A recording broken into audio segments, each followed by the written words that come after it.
Hallelujah. आज मेरे बात को ध्यान से सुनिए। इस समय में मैं जो बात आपको बताने जा रहा हूँ, सच में यीशु मसीह आपके जीवन को बदल देगा। सच में एक अद्भुत बात है।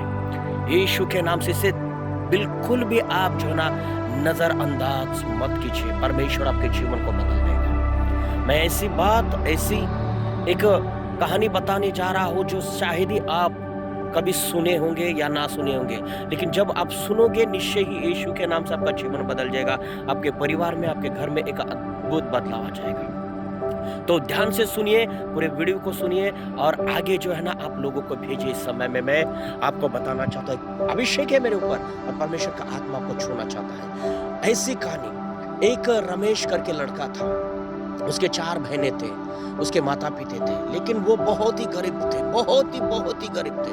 उनके पास अच्छा घर नहीं था रहने के लिए, और जो है ना अच्छा जो है ना खाने के लिए नहीं था, अच्छे कपड़े नहीं था, और जो है ना वो जीवन में इतने संघर्ष कर रहे थे, इतना दुख दर्द पीड़ा और इतना उनके जीवन में जो है वो हमेशा जो है ना हमेशा जूझ रहे थे गरीबी के कारण।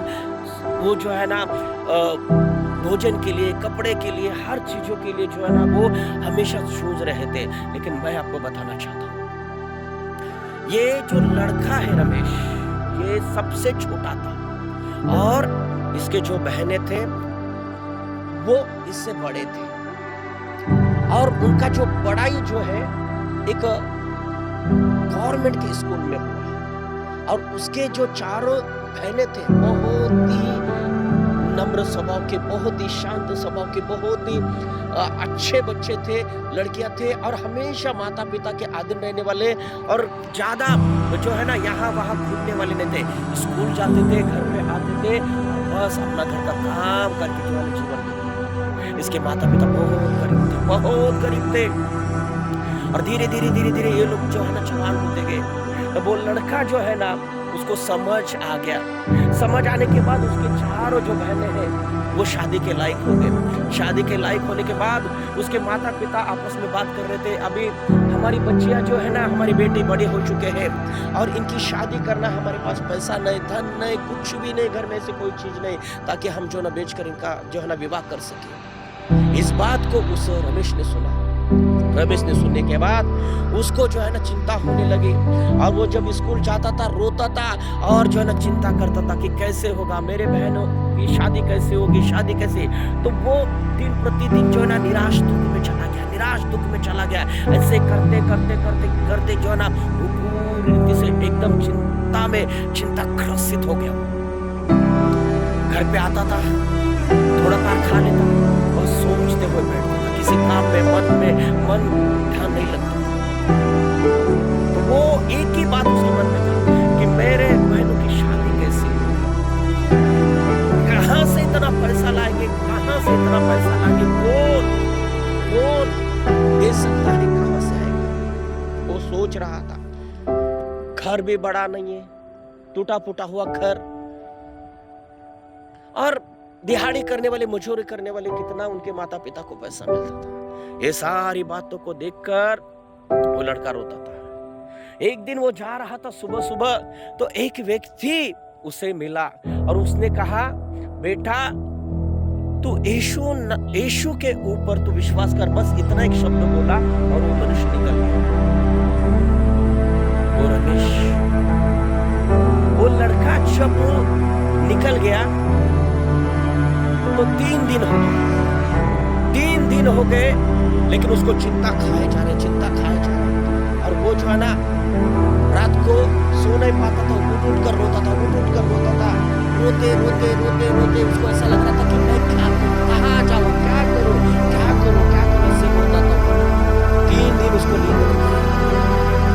तो उसको लगा कि अभी हमारे परिवार का कुछ नहीं हो सकता है। हमारा परिवार गरीबी में तो है, कंगाल तो है, खाने के लिए सबसे बहुत टाइम नहीं मिलेगा। अब मेरे बहनों की जो खुशी 3 दिन के बाद वो जो है ना रात को 3-4 बजे उठकर रोने लगा। रोते उसने ऐसा कहा, कोई परमेश्वर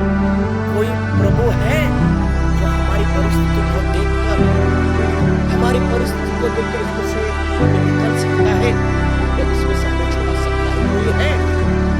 तो वो रोने लगा, कोई परमेश्वर है जो स्वर्ग में है या पृथ्वी में है क्या? तो अचानक से उस लड़के को याद आया कि 3 दिन पहले मुझे किसी ने बताया था कि यीशु है और वो यीशु का नाम। तो अचानक से उस लड़के को जब याद आया कि उस लड़के ने कहा, अगर कोई यीशु नाम का कोई परमेश्वर है, तो मैं चाहता हूँ मेरे सामने प्रकट हो जाए। यीशु का अभिषेक उतारे समय पवित्र आत्मा छू रहा है। तो वो लड़के ने जैसे बोला, 15 मिनट के बाद यीशु मसीह उसके सामने प्रकट हुए। इतना भयानक उजाला, इतना भयानक तेज प्रकाश आया और वो लड़का गिर गया। लड़का गिरने के बाद यीशु ने उसके ऊपर हाथ रखकर उसने कहा, बोल मेरे बेटे, तूने मुझे पुकारा, मैं आया तेरे लिए। उसने कहा, आप कौन हो? उसने कहा, वही यीशु हूं, वही यीशु हूं जो तुम्हारी पुकार और तुम्हारी आंसुओं को देखकर मैं तुम्हारे सामने प्रकट हो चुका हूं। उसने कहा, तुम्हारी परिस्थिति, तुम्हारी हालत को मैं जानता हूं। मैं कई सालों से तुम्हारा इंतजार कर रहा था, लेकिन तुमने मेरे और ध्यान नहीं दिया। लेकिन आज तूने मेरा नाम लिया और तुम नाम लेते हैं, मैं तुम्हारे सामने प्रकट हुआ। वो लड़का रोने लगा, पश्चाताप करने लगा, रोने लगा, पश्चाताप करने लगा, इतना रोने लगा, इतना रोने लगा। तो यीशु ने उसके सिर के ऊपर हाथ रखकर कहा, आदि और अंत मैं हूं, जीवन मैं हूं। आदि और अंत मैं हूं, जीवन मैं हूं। बेटा, मैं कई सालों से तुम्हारे संघर्ष को देख रहा हूं, तुम्हारे जीवन को देख रहा हूं, लेकिन कभी तुम लोगों ने मेरे तरफ ध्यान नहीं दिया, लेकिन ये समय तुम्हारे लिए है। तो उस लड़के ने कहा, प्रभु यदि तू यीशु है, जीवित है, तो मुझे बताई कि मैं क्या करूं। उसने कहा, केवल विश्वास कर मेरे ऊपर, मैं वही हूं, मैं वही प्रभु हूं जो मुर्दों में से जलाया गया हूं, मैं वही प्रभु हूं जो पापियों के लिए मैं अपने आप को क्रूस पर जो है ना दिया था, वही यीशु हूं, मैं जीवित हूं। उस लड़के ने जब देखा, सुना, तो थर-थर कांपने लगा, वो कांपने लगा, वो अभिषेक से भरने लगा। तब यीशु ने कहा, मेरे बेटे, तेरी सारी बातों को मैं जानता हूं। तुम्हारी 4 बहनें हैं, तुम्हारे माता पिता है, तुम बहुत गरीब हो, जीवन में बहुत संघर्ष कर रहे हो, और तुम्हारी बहन के शादी के विषय में तुम सोच रहे हो, लेकिन सारी चिंता मुझ पर डालो। अगले 3 महीने के अंदर तुम्हारे जीवन में ऐसे काम होने जा रहा है, ऐसे मैं काम करूंगा जो तुम कभी सोचोगे नहीं है।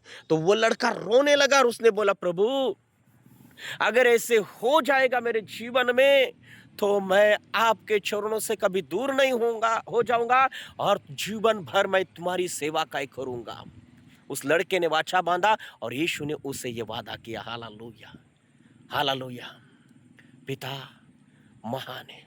अगली बार मैं आपको बताऊंगा कि उस लड़के के जीवन में कैसे चमत्कार हुआ, मैं जरूर बताऊंगा। इसके लिए आपको अगले पार्ट को देखना है मेरे भाई मेरे बहन, और इस वीडियो को ज़्यादा ज़्यादा आप लोगों के पास भेजिए कि यीशु मसीह कैसे अपने चाहने वाले, पुकारने वाले, संघर्ष करने वाले, रोने वाले के पास कैसे आता है, जो जहाँ कहीं उसका नाम लेते हैं वहाँ पर यीशु आ जाता है।